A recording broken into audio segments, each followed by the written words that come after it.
Good afternoon, everyone, and welcome to the Berkeley Center for New Media's Commons Conversations. My name is Gail DeCosnick, and I'm the director of the Berkeley Center for New Media, an interdisciplinary research center that studies and shapes media transition and emergence from diverse perspectives. We're going to start off our event today with some community agreements. BCNM is committed to promoting technological equity and justice. And as such, our free events are inclusive, respectful, and harassment-free spaces. We do not tolerate hate speech or Zoom bombing. Attendees who violate any of the community guidelines will be removed from the event and may be disallowed from future online BCNM events. If you are new to our events, please read our community agreements. We're sharing a link to those in the chat. And we also encourage all of our attendees to explore the website native-land.ca, our home on native land, to learn more about the native stewards of the land you're joining us from. And our very first value tonight is to honor the land. And you can find more information on the About section of our website about how we pay respect to the Indigenous people whose land we are working on. We recognize that Berkeley is located in the territory of Huichin, the ancestral and unceded lands of Chochenyo-speaking Ohlone peoples, specifically the confederated villages of Lishan. I would also like to recognize that the area from which I am speaking today, San Francisco, is the territory of the Ramaytush Ohlone. The history of prolific technological development in this region has always depended on this land, and all of our technological infrastructures and activities take place on and in relation to this land. We commit to supporting the sovereignty and ongoing stewardship of this place by Ohlone peoples through building long-term reciprocity and relationships with tribal leaders and organizations. And now it's my great pleasure to introduce our speaker, Dr. Cathy Thomas, whom we are hosting with generous co-sponsorship from two other units at UC Berkeley, the Department of English and the Center for Race and Gender. Thank you to both of those units and everybody who works in them. Dr. Cathy Thomas is a creative, critical scholar working on African American and Caribbean literature as well as comics. She has written several articles, book chapters, 2 chapbooks, a syndicated comic strip, and short films. She's currently completing 2 books. Her speculative fiction novel, PoCo Mas, explores a historically unprecedented Afrofuture attentive to the long histories of humanism, afterlives of anti-Black violence, and the aftershocks of weather through the lens of carnival and the poetics of masquerade. Her collection of linked slipstream stories, Girls on Film, explores the mother-daughter-alien relation across time, race, and the silver screen. She is also currently researching her monograph, Unruly, on a genealogy of Afro-diasporic women and girls. Dr. Thomas received her BA in Molecular, Cell, and Developmental Biology at Wesleyan University, her MFA in Creative Writing at CU Boulder, and her PhD in Literature at UC Santa Cruz. She was a UC President's Postdoctoral Fellow working with the legendary Afrofuturist novelist Nalo Hopkinson at UC Riverside.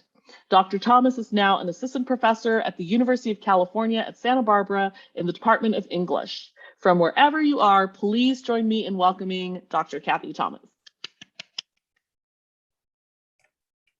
Thank you so much, Abigail, for that wonderful introduction.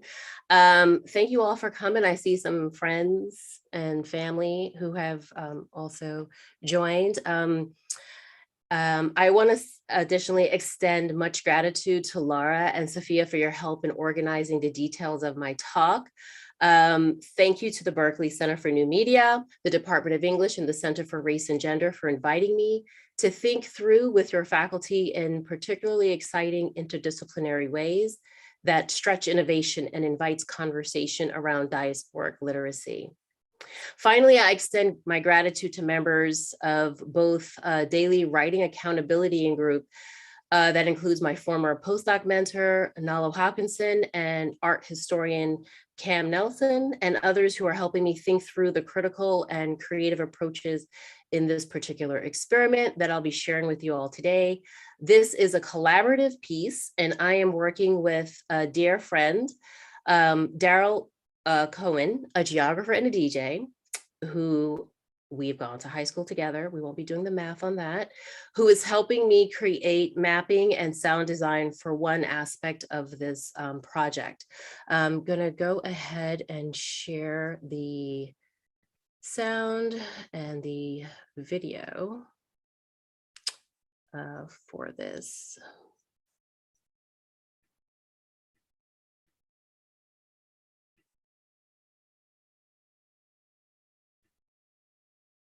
Okay.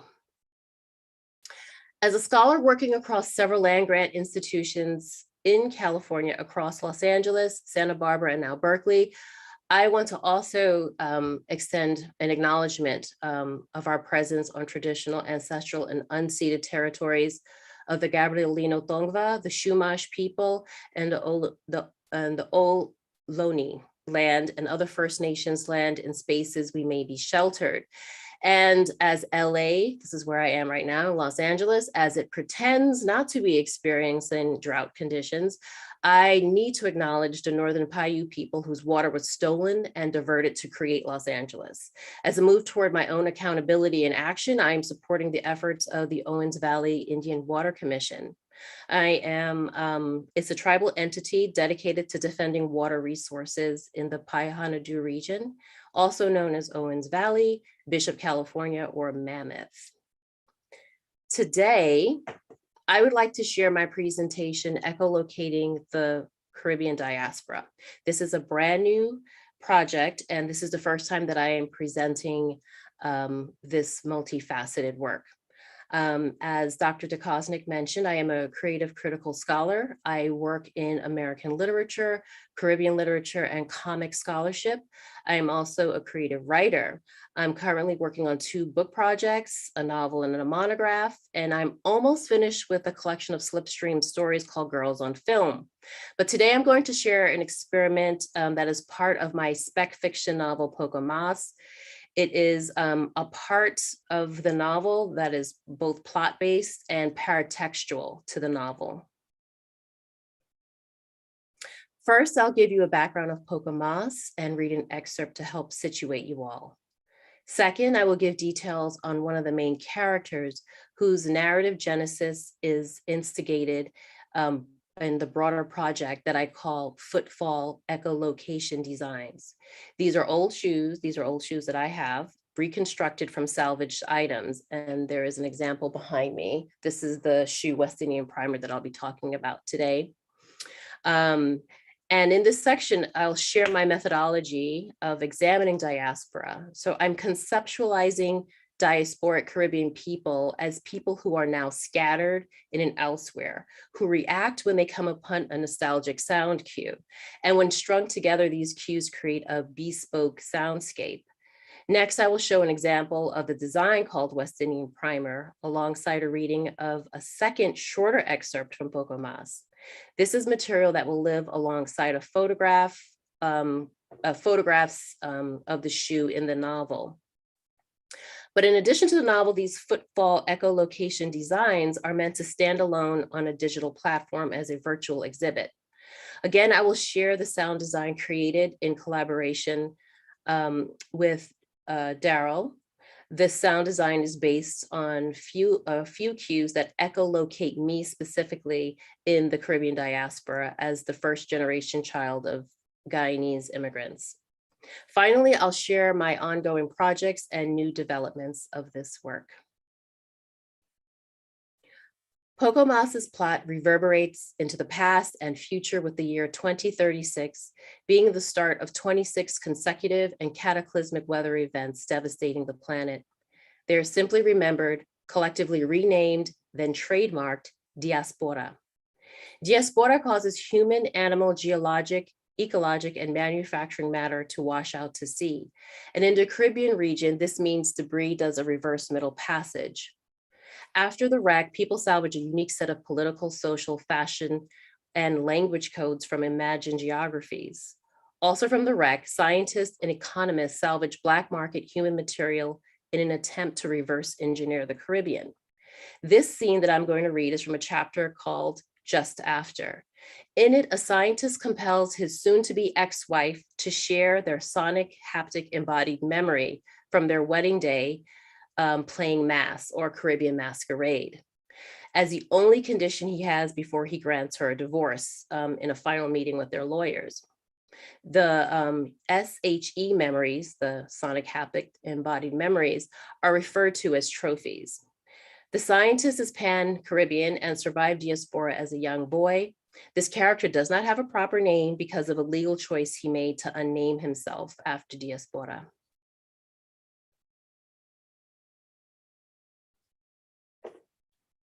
I brought our wedding trophy to the quarrel, hoping she'd have a change of heart. For our wedding, Colleen wanted us to match her neon mane that ran in tufts around her head. The atelier programmed the king and queen of Carnival and insisted we go with clarified algae blue. He never worked with that wavelength before. The green cellulose went into the loom with other desirable carbohydrates, engineered cultures, and environmental cues. A flattened tube of rainbow material emerged, which need only to be cut out along the faint outline already woven or knit into the shapes of our pretty mass wedding band, beads and feathers in blue, red, black for her bridesmaids and my groomsmen. My groomsmen, she wanted, were the old-fashioned beads and bikinis worn in Trinidad before Diaspora. That was the trend. Wear the past on your present.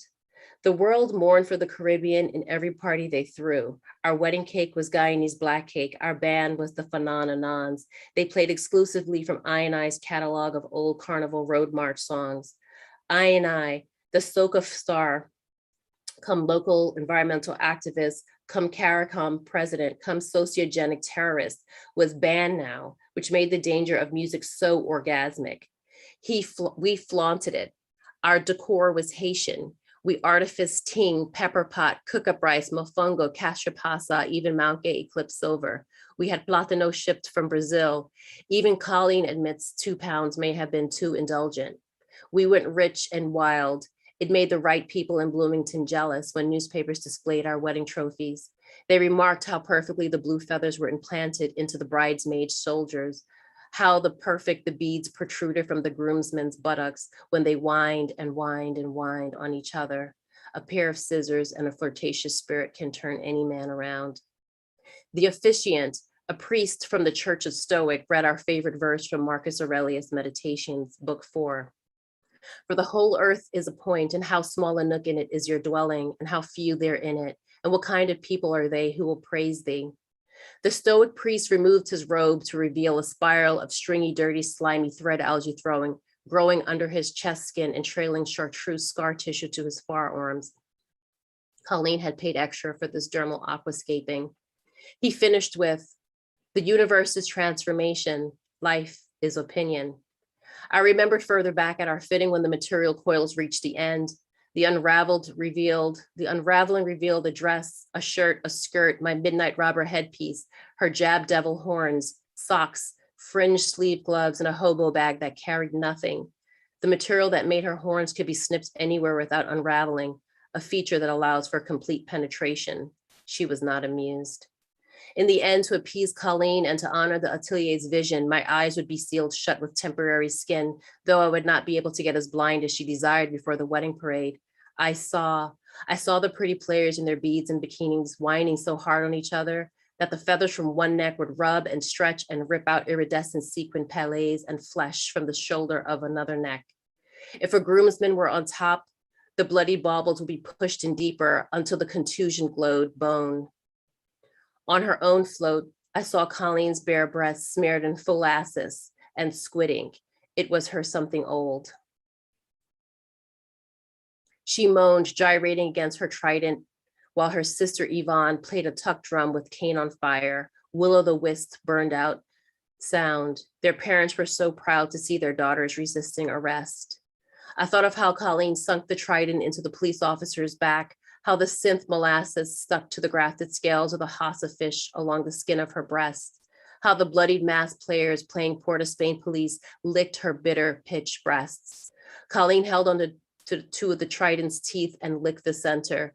She whined, agwe, mami wata, so equiant, entwined, and later on fire, the 3 of them in each other's arms. Wild, wild, fire, fire, and my robber talk went silent. I couldn't say words. I wanted to shout. I wanted to cause earthquakes with my body. I wanted to do to Colleen what she was doing to a bridesmaid, what they were all doing to the fake uniformed police who were certain beating the darkest skinned groomsmen to death was also part of old Mass tradition.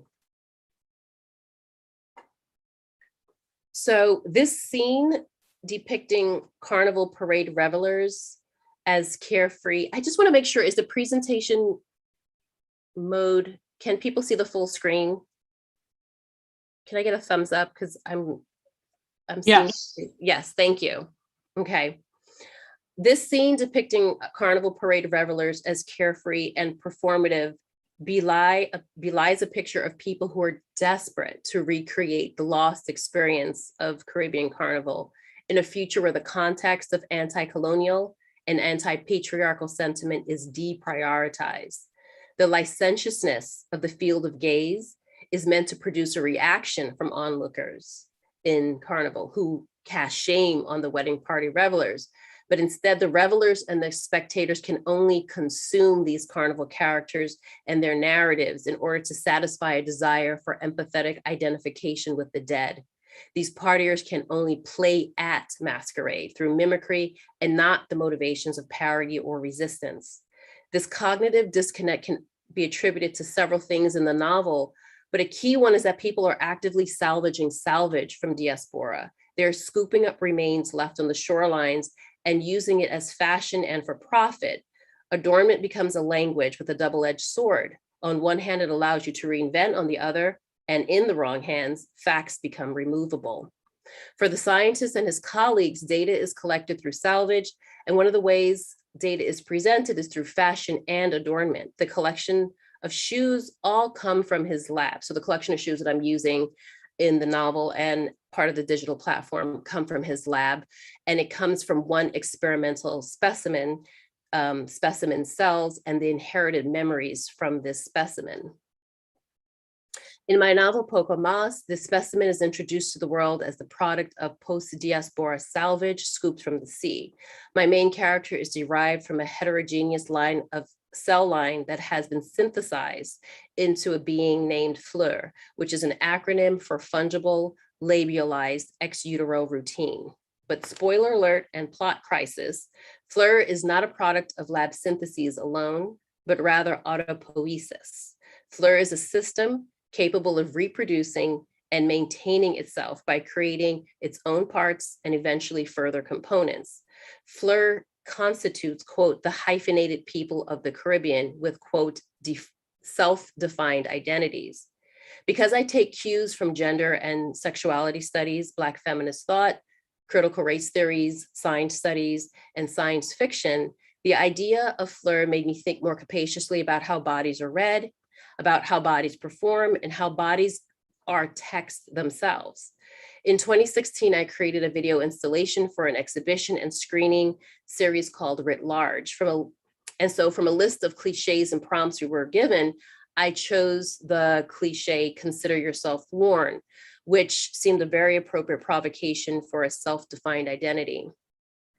I used doll parts from Mattel's Monster High Create a Monster fashion doll kit to first invoke Fleur.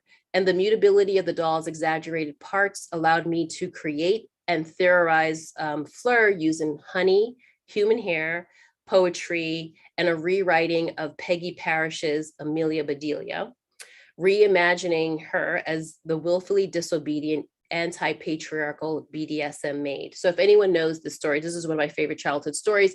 Amelia Bedelia she's a maid and she gives instructions, and she will literally interpret like idioms.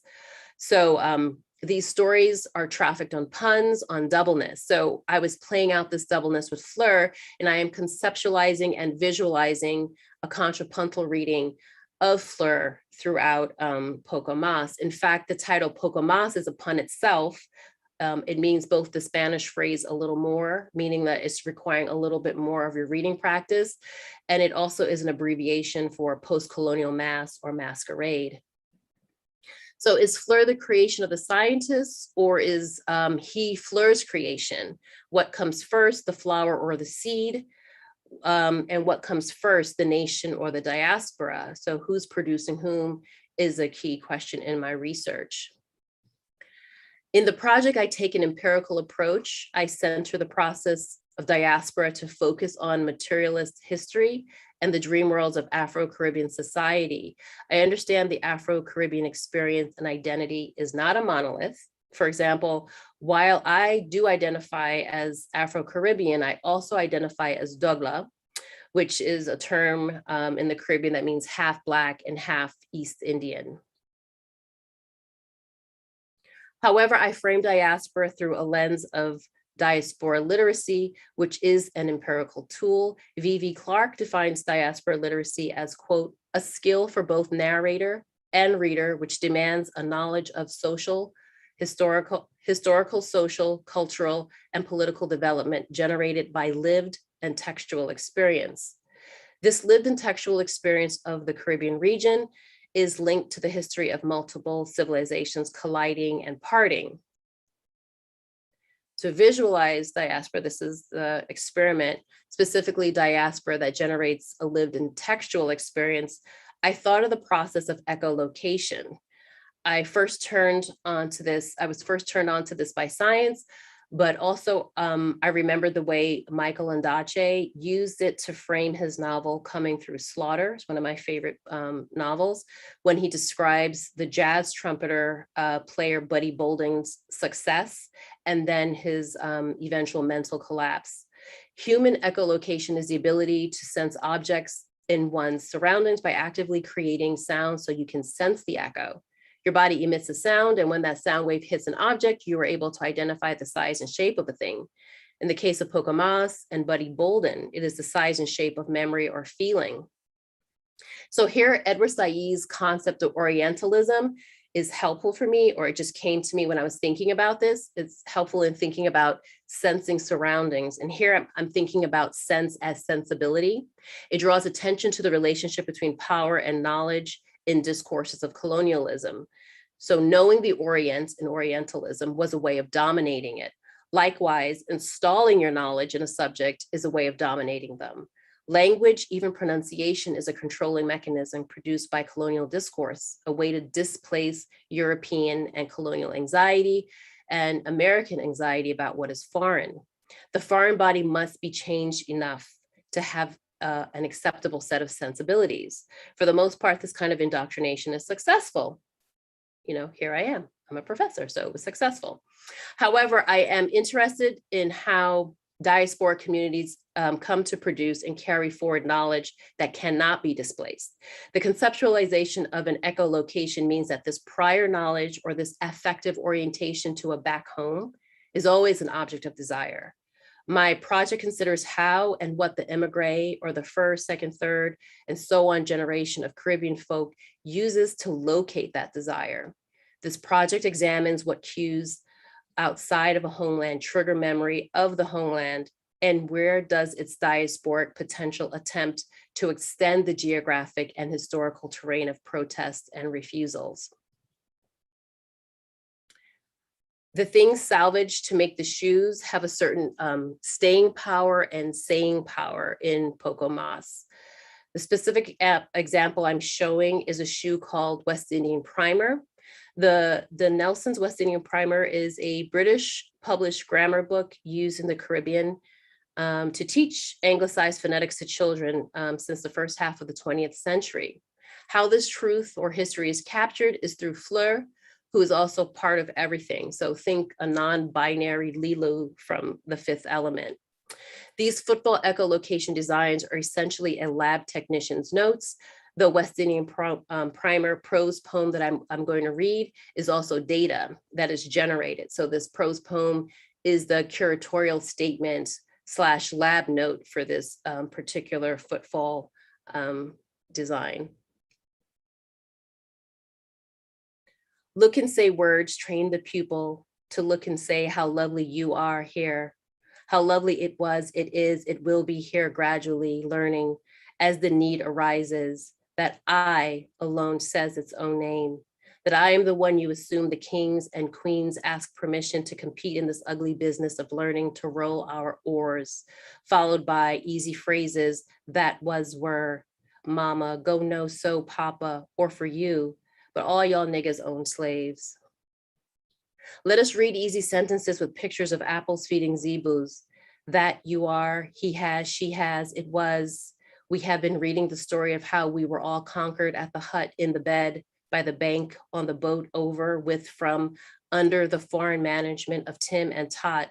Look and say words to tropical fruit spread over their dirt, her skirt, his shirt, to industrial bleach clean their floors, our fluency, our flaws, to become an international host, cost, lost.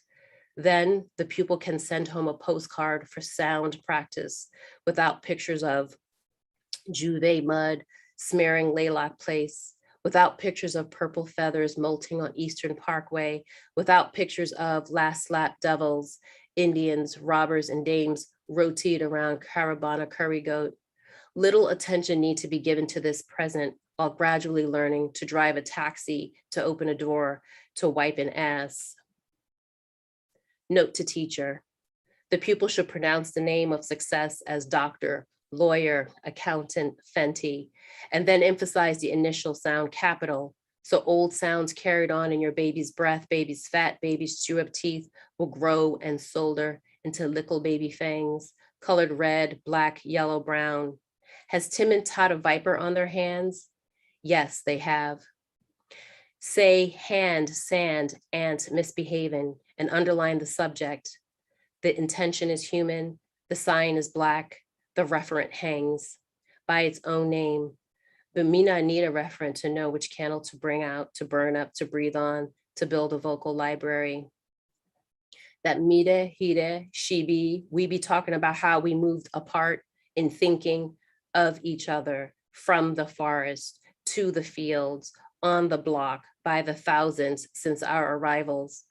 Come let we recognize the sentence, bring out solidarity, burn up nostalgia, breathe on, and don't build another how lovely ism, and look and say demands, so that when I am gone again, we have permission to look and say mashup in your name. So the segment of the poem that was that mide, hide, she be, we be talking about how we moved apart in thinking of each other from the forest to the fields, on the block by the thousands since our arrivals. Come though we recognize the sentence, this particular excerpt inspired 5 to 6 sound cues specific to me. So what I'm going to do, I'll first play it, the mix in its entirely, then I'll replay each cue with an explanation that also maps to space.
So I'm going to play it again, but this time I'm going to just break down in the sections of the sound. So I'll play the sound and I might talk over it, but I'll try to let the sound play out into its entirety before I speak over it.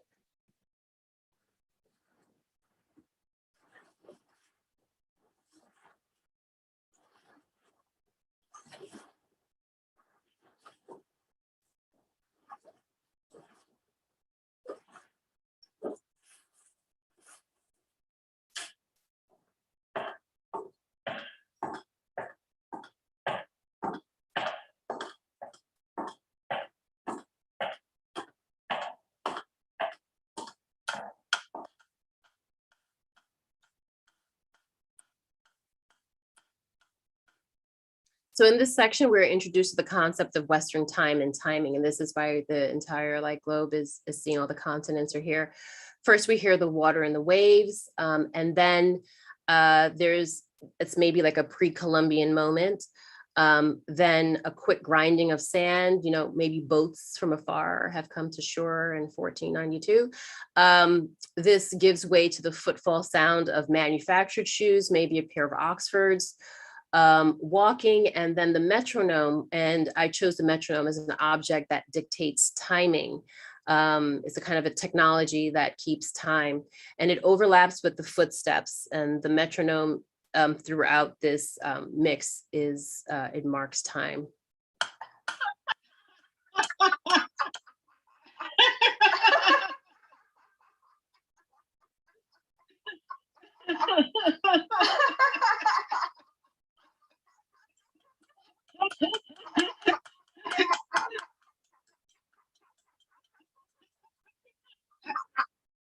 So we hear laughter here between a mother and a daughter as the footfall and the metronome sound approaches. And then the laughter deflects, and then the sound of laughter is backwards and stops, and then it's forgotten as time passes by, and then the metronome starts again. And the map is highlighted because that's where I am. I'm first generation Guyanese, and so this is just like the sound of laughter, sort of as kind of a cue for me for my experiences growing up.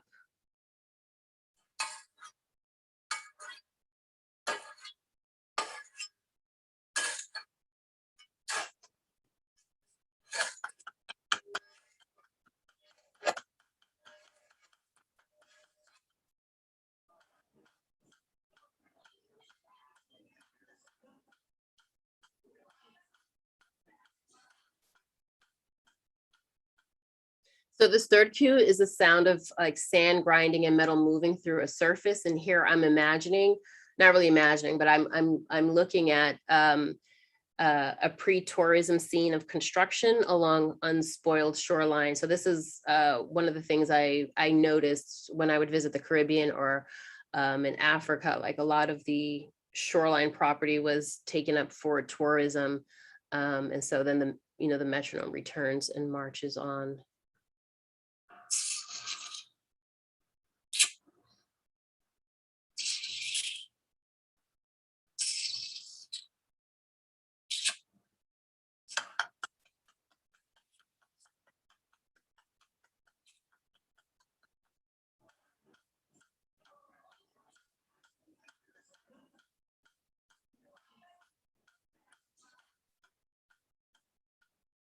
So this sound cue is a quintessential Caribbean sound. It is a sound made by sucking the air around the tongue when the tongue tip rests against the palate. It's called sucking your teeth, or stewing your teeth, or stewing up. As a woman of Caribbean heritage, whenever I hear this, my ears perk up and I'm like, is someone angry? Is someone annoyed? I was like, where are you from? What country are you from? So like, where is their body? And also more importantly, where did this body come from? In this way, it becomes figurative language, this sort of this gestural, non-lingual sound. It marks space, place, and dwelling from body to body across space.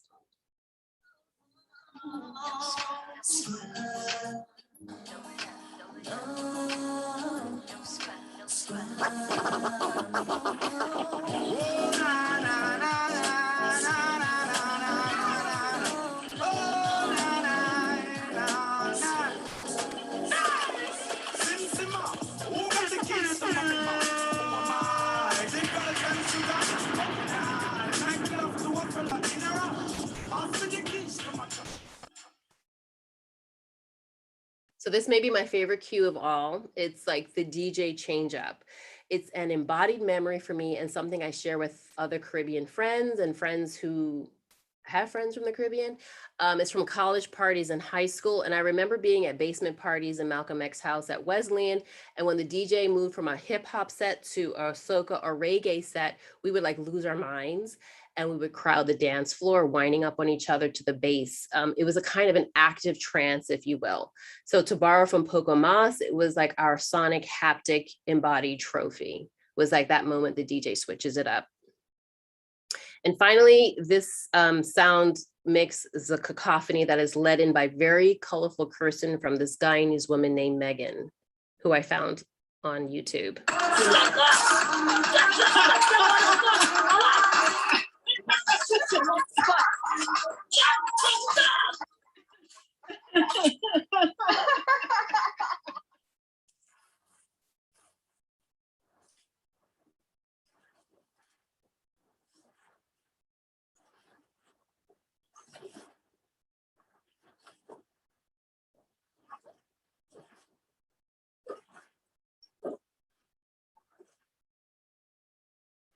And this cue is important for me because the cursing in the Caribbean, specifically Guyana, is very rich. The phrases are caustic and lyrical. It's like a song, like you're being insulted, but it's just like, it's so beautiful, the insult. Overlapping this is a hook from a chutney soca song, and chutney soca is an East Indian, has East Indian and African roots. It's a crossover musical genre between soca and calypso music. And I also grew up with this and with colorful cursing, and is followed by laughter and waves. And it's sort of, this ends where we started.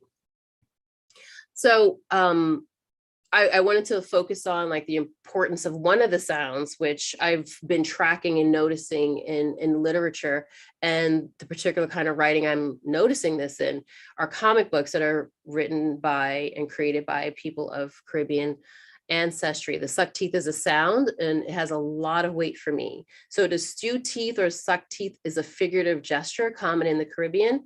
I introduced this sound because I found it in these two comics, and it shows up as onomatopoeia, and it's spelled with CH and like, I don't even know if that's what the sound would be, but it's interesting that that's how it is written. And so I wrote about this phenomena showing up as onomatopoeia in these two comics, House of Whispers by Nalo Hopkinson, and Hard Airs, a graphic novel by Nigel Lynch and Matthew Clark. There's also a Michelle Pearson Clark Suck Teeth Compositions that brilliantly captures this nonverbal gesture. So I just wanted to bring this up to say that there are these cues that do sort of gesture at a homeland or some sort of familiarity between people. So it will like sort of knock you off your socks when you're just having a regular like mundane day. It'll like kind of shock you into another space time. So in my fiction, I want to imagine and explore the social and political tension of the contemporary and future diasporas. It acknowledges migration populations. PoCo Mas theorizes a speculative ontology of the character Fleur, who is a self-instituting disruptor that can only be created by the chaos of diasporas.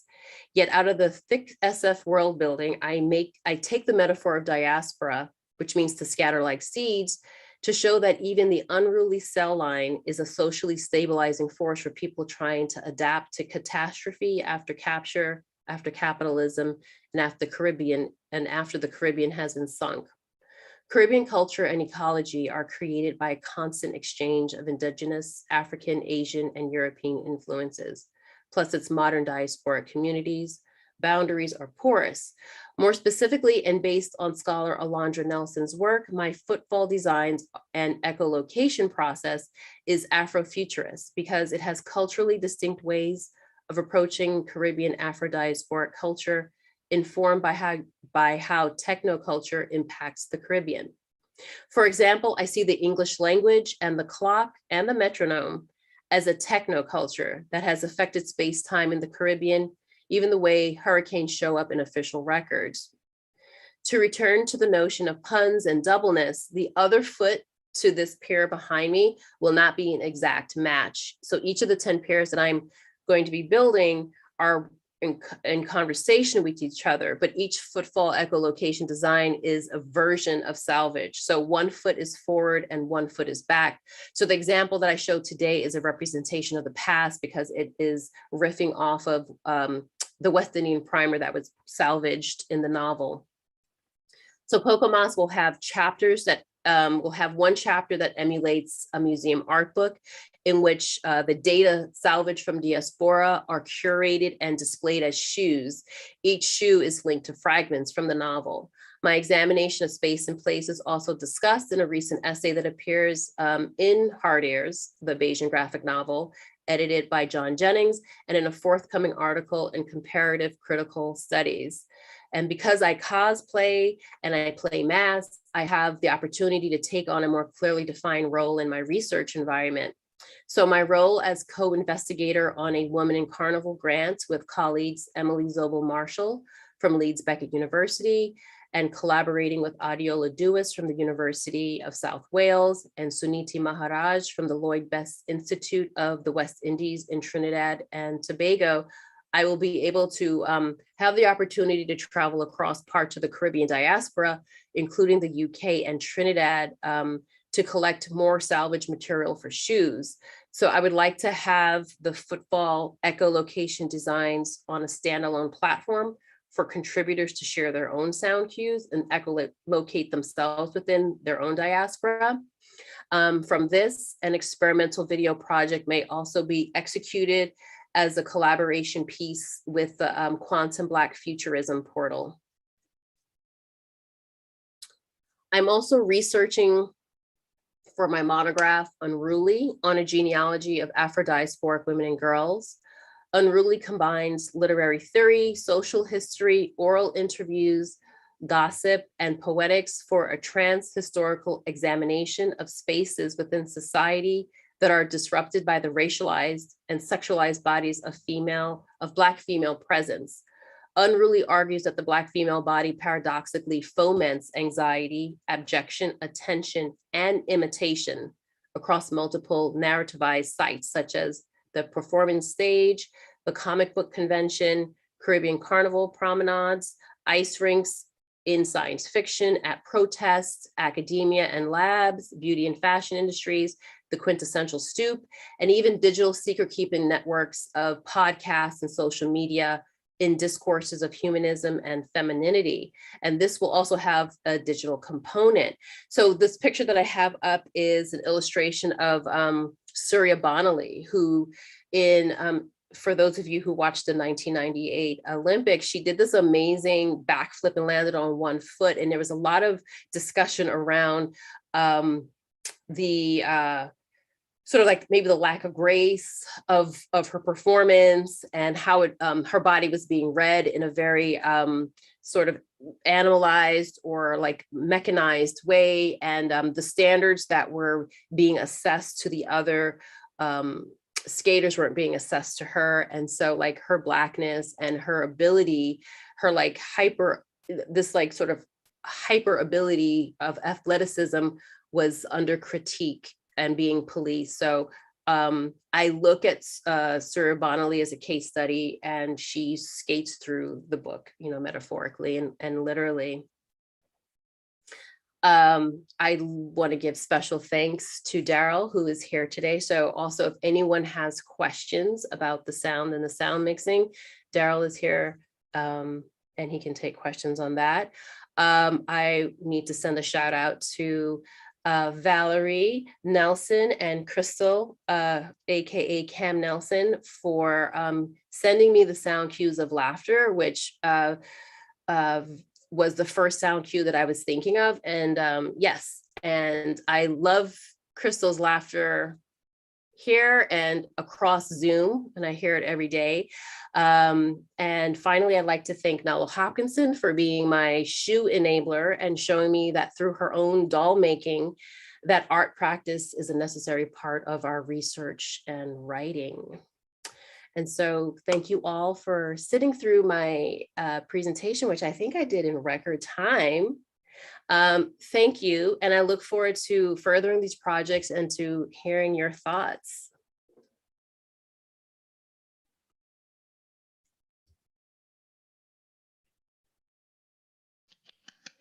Yay! I know we can't have everybody applaud you, so I will applaud on behalf of everybody. Thank you so much, Dr. Thomas. And please, everybody who is here, please ask your questions in the Q&A box. We'll be happy to read your questions out loud and would love to engage your thoughts with this amazing work. So rich and such a panoply of an assemblage, you know. So one thing I thought of, I'll just vamp for time by just sharing some thoughts. And so now this is the time when everybody put your questions in the Q&A box. One thing I thought of while listening to you was that weirdly, or not weirdly at all, really fittingly, I sort of received your talk as a funeral oration for Lee Scratch Perry, who many of you will know left us yesterday. And, you know, I think that there's something so right and mystically synchronous with your talk, which had been scheduled a long time ago, somehow coming right on the heels of his departure. And I just know that, you know, where he is right now, he's really glad to have had that as a funeral oration. So thank you so much. I also was thinking about a term that my mentor, Alex Wahelier, coined, sonic Afrofuturism. And this was such a sonic Afrofuturist talk. And coincidentally, you know, Alex also was the person who introduced me to the writing of Professor Hopkinson and taught me that body of work. And so I feel like we're like cousins in a weird way, like academically, like there's a genealogy of our intellectual training that like does meet somewhere, you know. And I think that one thing that's so powerful about Alex's idea of sonic Afrofuturism, I mean, there's so much that you are also picking up the threads of, but you know, some of the lines that he teases out are like how sound has memory and has meaning beyond words, beyond language, beyond what the West recognizes as intellectual history or discourse or pedagogy, that sound somehow escapes a lot of those logics and therefore remains, you know, therefore does echo and does locate also. And so I wondered if maybe we could have, while people are thinking about their questions, if we could have a conversation about memory, which is one of my preoccupations too. You talk about sound as sonic, not only sonic, but haptic, embodied. You call sounds trophies. You know, you talk about sounds that gesture at a homeland, that interrupt your day. And so for you, sounds have substance, a direction, spatial impacts, and temporal impacts. I also teach sound design too, so like that's part of my interest. So yeah, I thought maybe you could expand a little bit more about your philosophy of sound and memory, perhaps. Thank you for that. I love that we are research cousins. We're like feeding off of like a giant like brain somewhere in like the DJ universe. I haven't formulated a theory or a philosophy around sound, but if I did, it is you know, again, it's like it's very empirical. It's like I just there like the DJ change up for me is like I will go to, I remember there was a party at ASA in Hawaii that was being DJ'd by Nick Mitchell, and I was there with a couple folk, you know, Dr. S.A. Smythe, and there were some other folk there, and S.A. is Caribbean, we're both Caribbean, and I went up to Nick and I was like, Nick, when are you gonna put on some like, when are you gonna put on some reggae? When are you gonna put on some soca? He was like, he turned to me, he's like, oh, I don't have any. I looked at him and I was like, oh no. it is time to go leave and get some sushi and come back. I was just like, because I was like waiting for it. And it's almost like this expectation that I have. And I don't know if it to me, it's, and like, I often wonder, like, what made that DJ decide to do that in like a house party in the Bronx or Brooklyn? And well, you know, it's because the population around you desires or wants that. And so I kind of feel like I've even been like doubly diaspora sized, because leaving the Bronx and coming to California is a very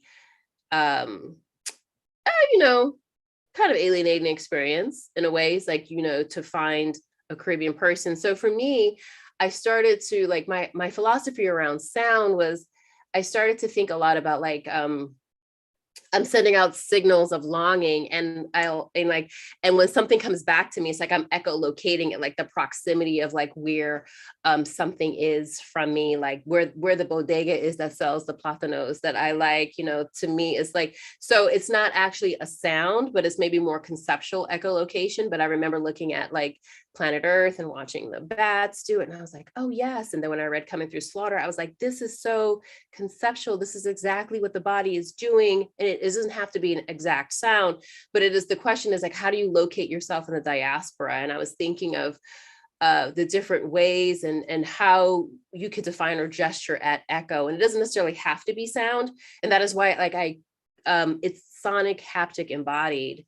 It actually should be affective too, almost like shea or shea butter. So SHEA. But I mean, that isn't a concise definition of my philosophy, and I will work on it. But that's how I was approaching this project and thinking about how within the diaspora, the boundaries of the homeland, whether you live there, the imagined version of it, or when you go for vacations, you're sort of building, you're building that, you know, to steal from Sherlock Holmes, like it's part of your mind palace, like the sort of the fantasy of space and home.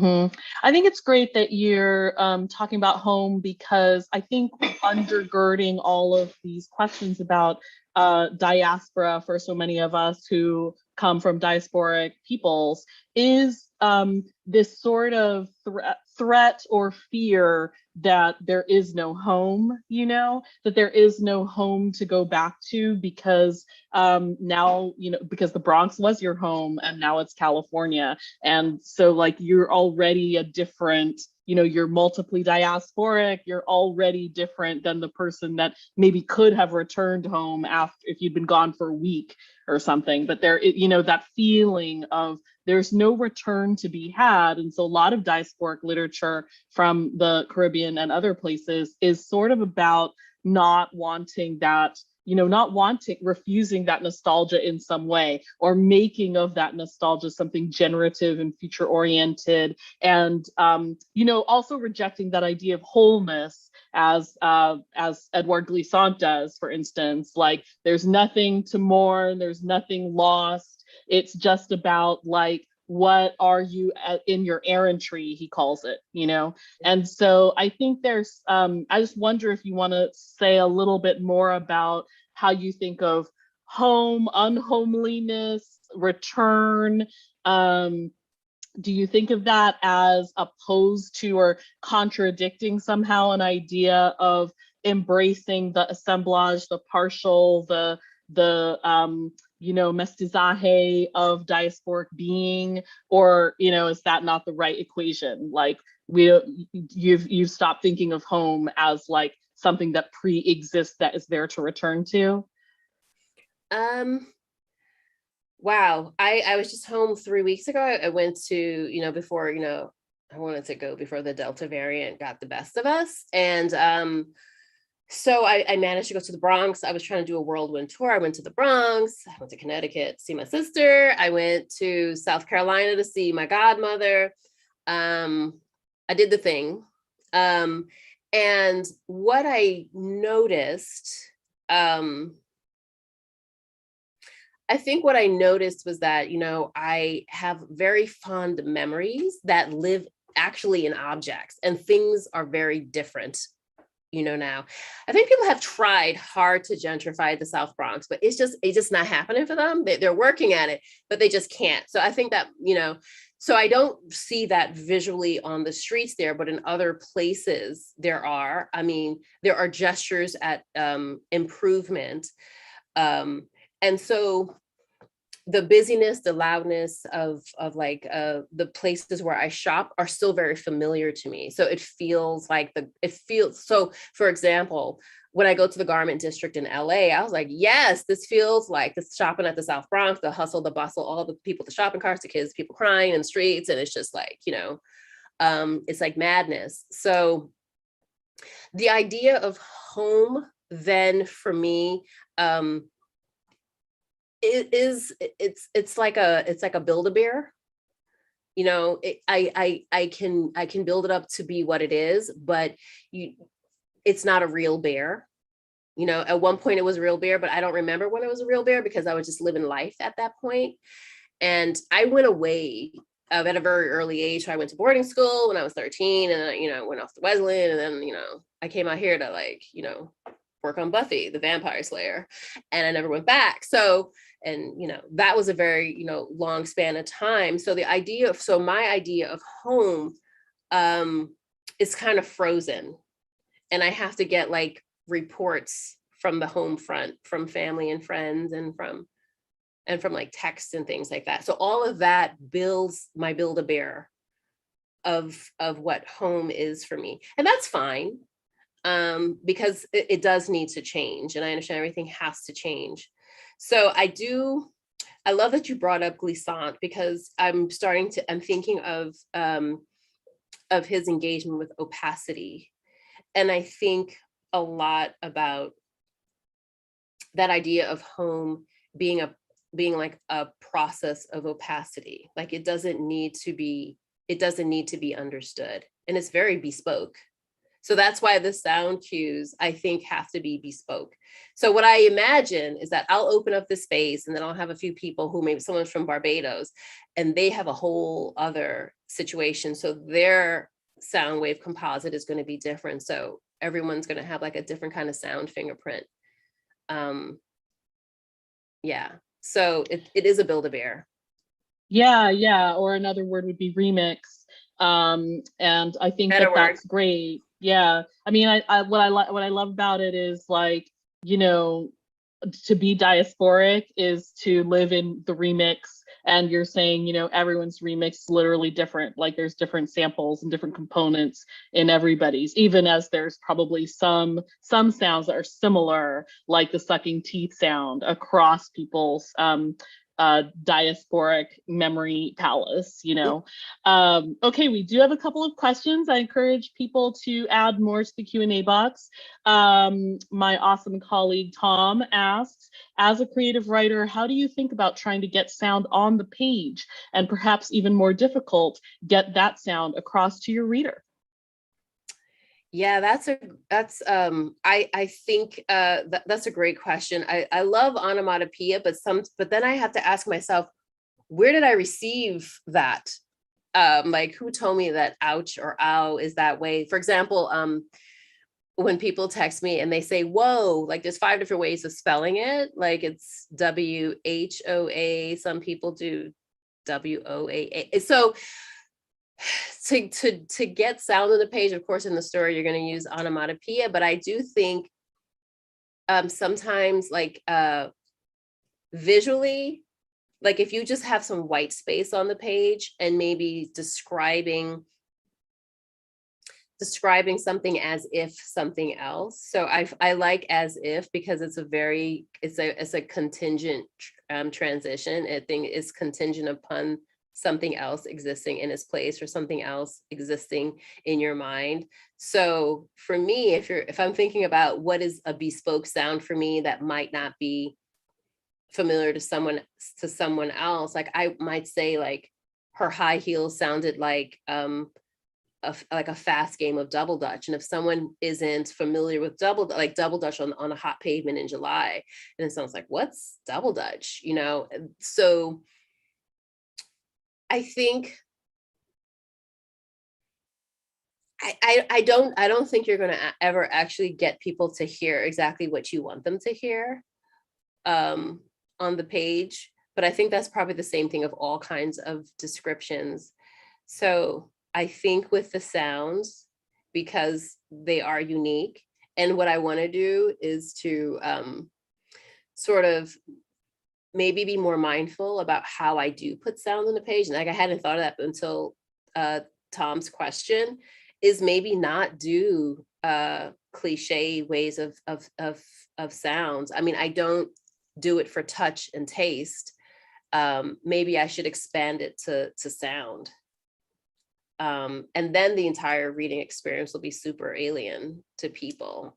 So that would be interesting, but I don't know if, I don't know if one can actually achieve it. Thank you for that question. Yes, thank you, Tom. Yeah, I wonder if your collaborator, Daryl, might also want to jump in, you know, to talk about writing with sound, maybe. You just talked about writing sound, you know, in words, but Daryl, if you're around, I just invite you to come on in and maybe talk a little bit more about working with an author and doing a multi-genre type of sound design. Are you here? It's fine if he's not. I'm here. Can you all hear me? Yes. Great. Daryl, Great. how is it working with Cathy on something that is so expansive and is, you know, far from only a sound project, but has, you know, written components and these theoretical components, and is fiction and theory and all those things? Like, what is this work? What do you conceive of yourself doing? Right. So it's funny that you phrase that question that way, because I feel a little bit like you, like, what is this work? You know, because it was all very new to me. So I think Cathy mentioned that my background, my training is in geography, but I also freelance as a DJ. So I guess I was uniquely suited to help her kind of put some of the material together there, because she was using both maps and sound, which are things that I'm familiar with. So yeah, it was a new kind of thing for me, because I hadn't really, there haven't been a lot of opportunities for me to kind of do projects where those two worlds collide in that way, you know? So that part of it was very interesting and fascinating. But obviously, you know, having had so much experience as a DJ, I am very aware of how sound, and I was very curious about some of your comments earlier about um, just sort of sounds that aren't language, and um, how powerful they are at communicating certain things that sometimes you can't really even communicate in words.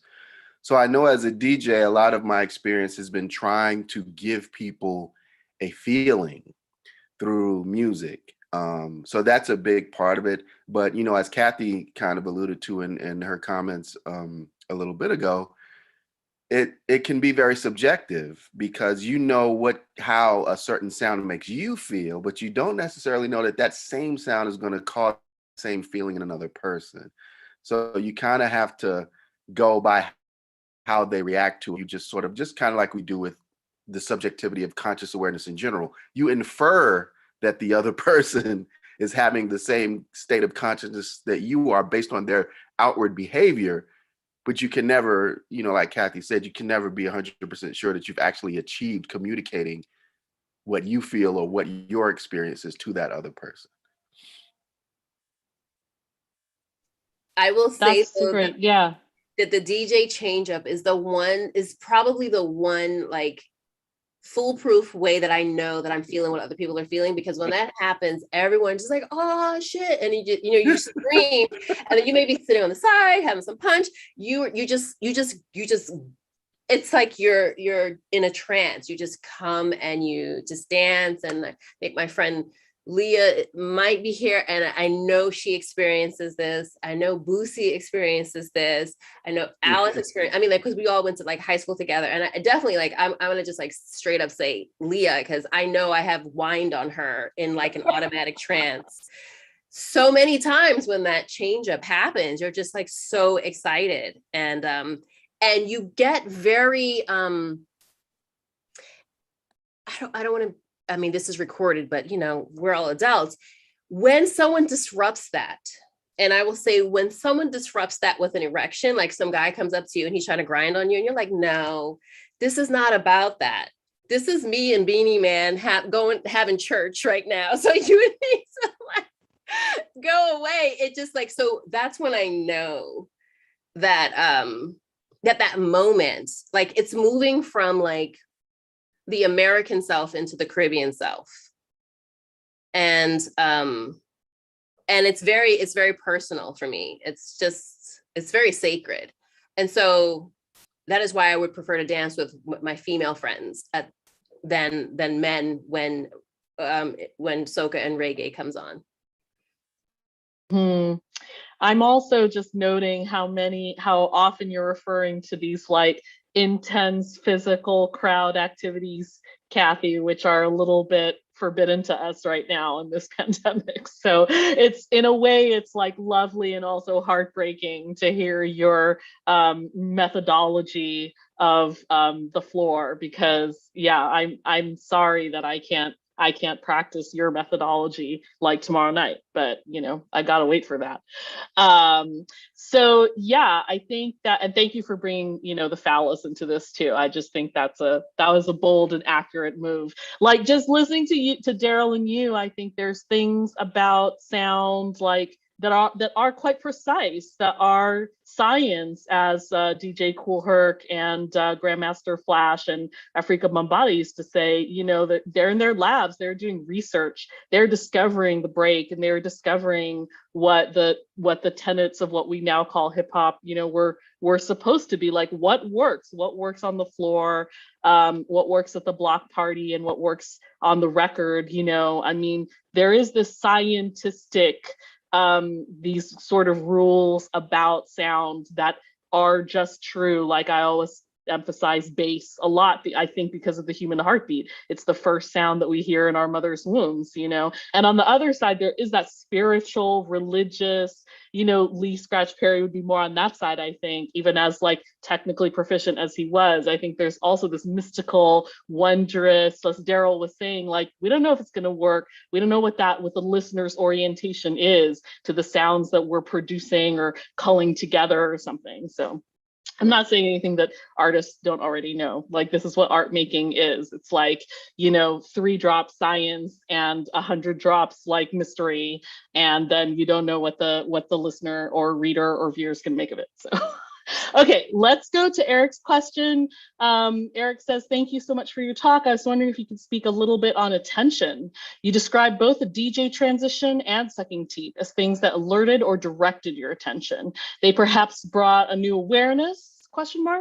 What is it about these moments so that they carry this ability for you? What does it mean to use these moments generatively? Yeah, thank you. Thank you so much, Eric, for wording it that way. Yeah, of a sound that redirects my attention. It makes me think of when I'm training my dog and I'm like, focus, and that becomes a cue. But I think what it is, much like what I said before, there's something. Maybe it's nostalgic, maybe it's just like, maybe it's a moment of recognition. And so I think when I'm the DJ change up and the suck teeth is a moment of recognition, because in California, when I'm at like, I don't know, Chipotle in line, or just like whatever I'm doing at Whole Foods, if I hear someone suck their teeth, I will literally just like, it will just be like a slow motion thing. like in a romance. And I'm like, where are you? And I literally am trying to echolocate that sound, like who did that? So it is being recognized without someone actually directing their attention to you. And I don't need to be part of it. I don't need to like when I say like, where are you from? I don't actually go up to someone like, you know, and start like, you know, and be that person who's just, you know, in someone's business. But I do, that is a preoccupation question that I do have with me. And I think the questions just disappeared, but there was another point of it. And it says, I think it says, what does it mean to use these moments generatively? I think this project is an attempt to use these moments generatively, because I know that they're going to change over time. And I'd like to go and look back at this project and be like, yeah, that was the thing. And what is the new sort of a non-lingual gesture, or what is the new sound cue that defined me in the diaspora? So I think preserving it or cataloging it is one way. The sound mix might change later, you know, there might be other things. I don't know if this answered your question, but yeah, the answer I would say would be like recognition. Not that person recognizes me, but I'm recognizing myself. Yeah, that happens to me all the time. I mean, there's Filipino people everywhere in California, so it happens quite a lot. But you know, every time I hear a sound from my dialect or any of the adjacent, like, you know, 36 dialects, I do sort of turn around and just at least try to see a face or like catch a glimpse of a facial expression or something, because I kind of know what that facial expression is going to be just based on the sound that I heard. Okay, well, to turn, thank you, Eric, and to turn from sound to the haptic and, you know, objects, I am noticing that shoe right behind you. And maybe to close it out, we could just sort of have you do a little bit of like talking about the background that you have chosen for your Zoom presentation. I know that we saw images of that shoe in your presentation, but if you want to introduce us to the object, I think that would be cool. I will. There is a question here, and just quickly, it's from Boosie, and she asked a question about the erection statement. Oh yes, okay, great. Boosie, thank you. I am going to read your question out loud. Thanks for putting it in there. And Boosie, thanks you too, Cathy. This is Boosie's question. I especially enjoyed how you hesitated but went ahead and spoke your mind during one of the answers, the erection statement. This is rare in academia. How can you encourage young authors or academics to be more authentic in this highly, if I can say, regulated environment? Your authenticity is infectious, but how can we actively encourage it in academia? Great question, Boosie. Thank you. I feel like a lot of the scholars coming up with me and behind me, and when I say behind me, I'm talking people who are younger than me, are quite, you know, they've got some ovaries on them, you know, they've got, you know, they've got the chops. And so where and when they display it, I don't know. I feel I'm a very feral academic because I didn't come from academia. So so the way that I approach things may be a little bit different. And so I call it my brand. So my brand is a little wackadoodles. It's worked for me. It feels, I feel like being more buttoned down is too performative for me, although I can have that happen and I can code switch. I think more academics need to find, or can, or should be encouraged to find ways in which they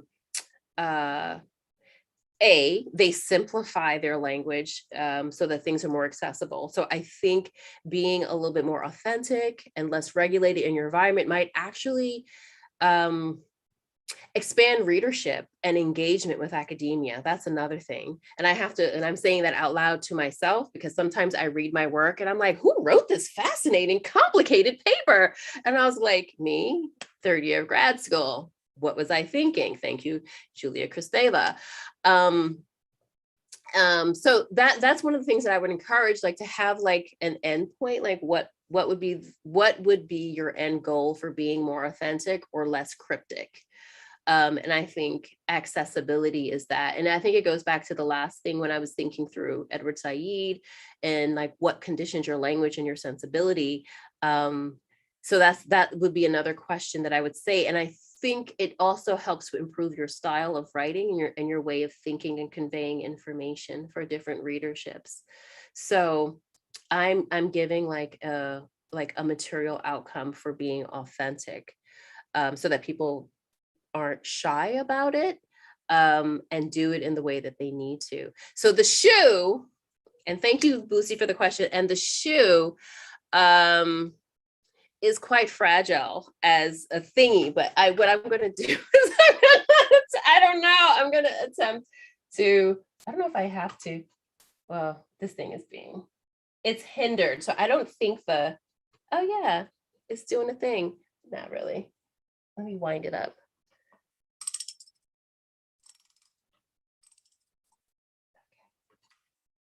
Oh, it's stuck. Okay. Alrighty. Yes. And if I wanted to have a lazy Susan to actually show. So what the shoe is, it's an old Oxford that I had. I ripped off I didn't rip off the heel. A fancy shoemaker ripped off the heel and gave me advice. The metronome is precariously attached to the bottom, and it's a 1940s authentic. I think it's an old German metronome. And I use actual parts of the West Indian primer with Tim and Tot. The actual sections that I wrote the poem about are like Mod Podge on it. And also the tip of the shoe has a collection of Oxford's Companion to British Poetry, is the tip of the shoe. Inside the shoe, the last slide that I showed, the tongue of the shoe is a tongue. I was trying to find animal tongue, but I didn't want to use an animal byproduct. So it's a fake play tongue. And the insole are tacks, because what I wanted to show is that I wear a size 10 shoe, but it's tacked so that the insole can only fit a size 7. So the point of that is that no matter how much you try to fit yourself into this way, there's a part of you that won't fit, or like in order to fit, there's something that that gets lost or won't actually fit comfortably inside of the shoe. And I another way of keeping time or indoctrinating is through religion. And so there is a glow in the dark rosary that is the shoelace of the shoe itself. And for those of you who are familiar with Catholicism, the different beads along the rosary, you're supposed to say a certain, you say a prayer each time, and then you switch it up. It's like Our Father, and then the Hail Mary, and the act of contrition. So that's sort of part of this cycle. So there is this sort of repetition of training. So the shoe is like an object of training, and the platform is made from tea-soaked poems that were cut and made to lift the shoe up as a platform. So it's both sort of ephemeral but structured. Like it matters, but it doesn't matter because they're so precariously and crumpled and old. So that was the effect that I was going for. So that is the West Indian primer shoe. That's so great. And I'm noticing the metronome, which you point out is a technoculture along with the English language, along with time itself, sort of Western structured time that you see as a technoculture imposed on the Caribbean. And yet, somebody walking around in those shoes carries that metronome with them. So the metronome is not something external to the colonized body, let's say, but, it dogs their paces, and kind of probably the intimation is that it sets the rhythm of their stride and that kind of thing. So I really love that objet. I have to say, I think that you're an artist too, and that you could easily make an art installation on top of all the other genres that you're working in. I think you could easily have an art installation based on PoCo Mas and your other projects as well. So it's so rich and expansive and has so much depth and breadth and many more directions, diagonals and spirals in it. I love it. All right, well, I think that unless anybody else wants to ask a question, okay. I think that people are still processing what they've learned from you today and what you've shared with them, which we'll let them do. Thank you so much, Dr. Cathy Thomas, for joining us for our first Commons conversation. And everybody, please check out bcnm.berkeley.edu for the remainder of our events this semester. Thank you so much. Thank you all.